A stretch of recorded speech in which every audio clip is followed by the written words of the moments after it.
Hello everybody, my name is RagingRaptor and I welcome you to a new World of Tanks video.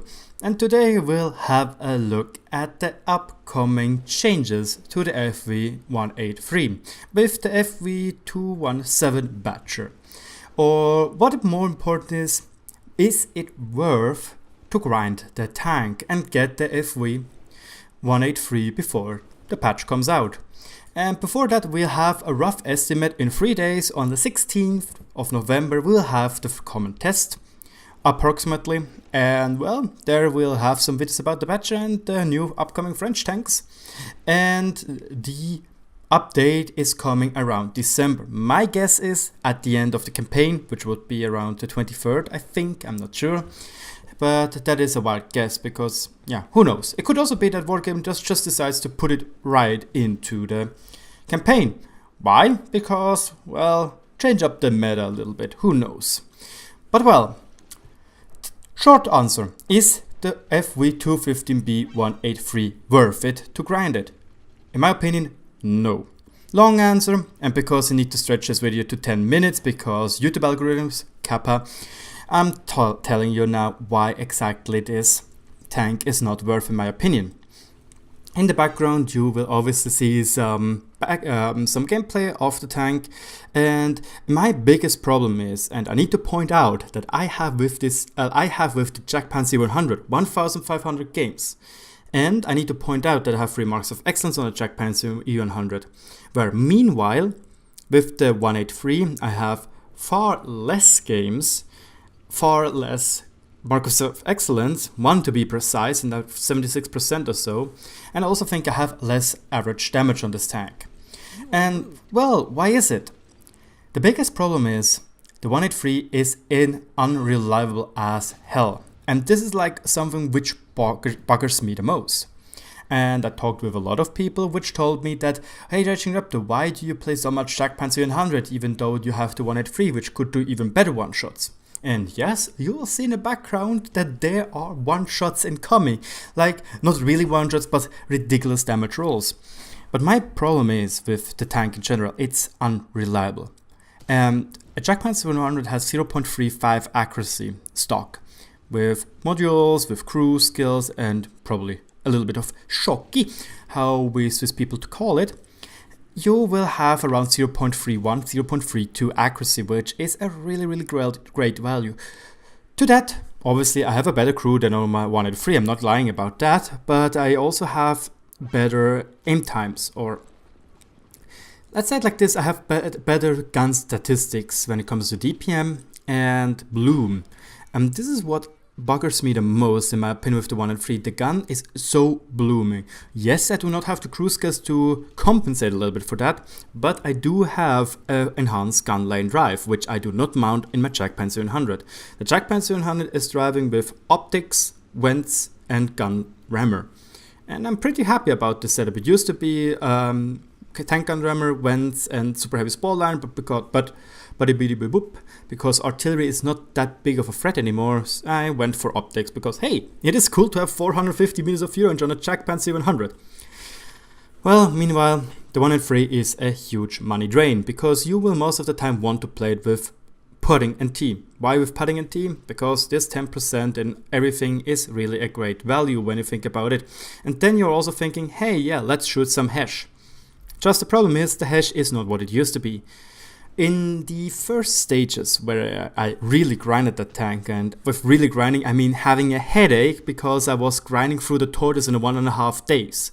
Yes, I made it elite, like I just pre-XP'd the big gun, but I grinded through it, the part of it, the last part. And it was during a double experience event where you have for every single win you have double experience.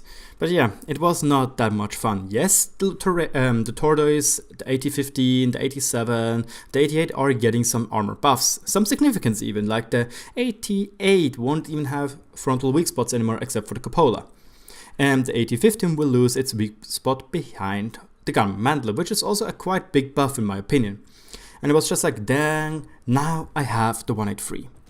But what the problem is with the 183 back then is that the HESH was not really HE. It used to be something like AP. meaning you could penetrate the frontal road wheel of an IS-7 and one-shot it when you high roll. Because back in the days, the IS-7 only had 2150 hit points.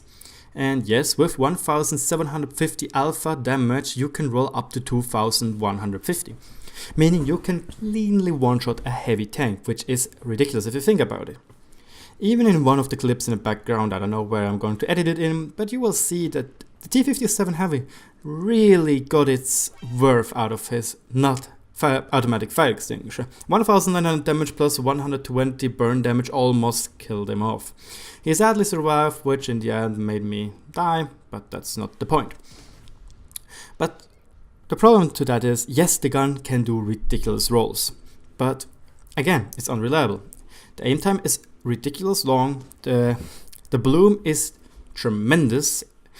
The reload time is not big of a deal. I can play around long reload times. I do not really have such big problem with that. But then again, there comes the accuracy, which is kind of, yeah, meh. And another big problem is that the tank simply does not like to shot on moving targets. And you also see this in certain replays or certain gameplay where you just see how long those shots fly, and it's really hard to aim on a different person. And before anyone accuses me of being a hacker or cheater, my aim circle is lagging behind because I have server-side rectangle in it. Just saying. And yeah, it's like, yeah, I sincerely think that the 183 is just so not good. Especially if you, again, compare it with the new FV217 Badger stats. Don't forget that the Badger will have roughly the same top speed and the same backward speed. The backward speed is also really poor if you think about it. 12 kilometers per hour is just like, oh, you want to drive backwards, how about you simply forget about it. You can't outrun anything with being backwards or driving backwards. It's super slow, and it already made me lose quite some hit points, which is really unfortunate. But yeah, well, if we also compare the preliminary stats of the Badger, you will also note that they have the same amount of horsepower.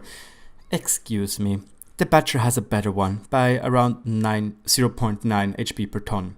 Sure, it does not have the top speed of 34 or 37, I think it is, 34.3 kilometers per hour, but that doesn't matter. The FV217 B183 doesn't really achieve that top speed anyway if he's not going hill down. The only biggest change I would say is that the tank is turning much slower, but well, that's what you get when you have a superly armored frontal heavy tank like the T110E3.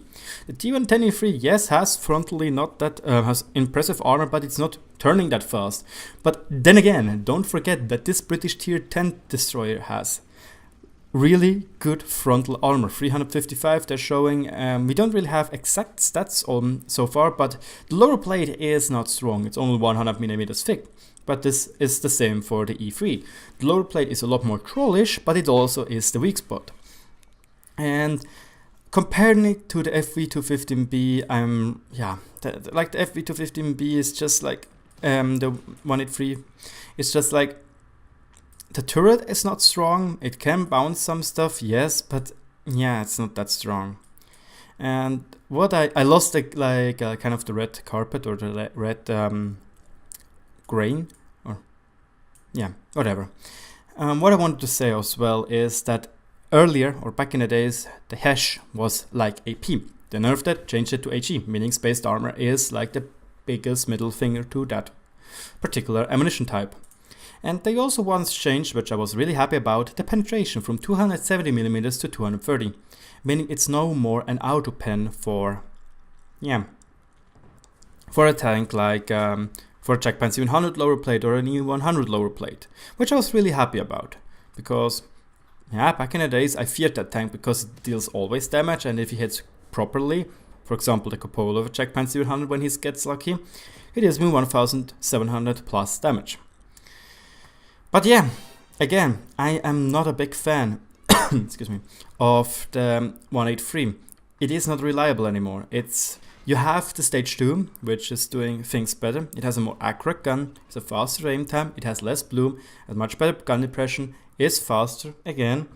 And yeah, Sure, it has no armor at all, and it has worse camouflage values.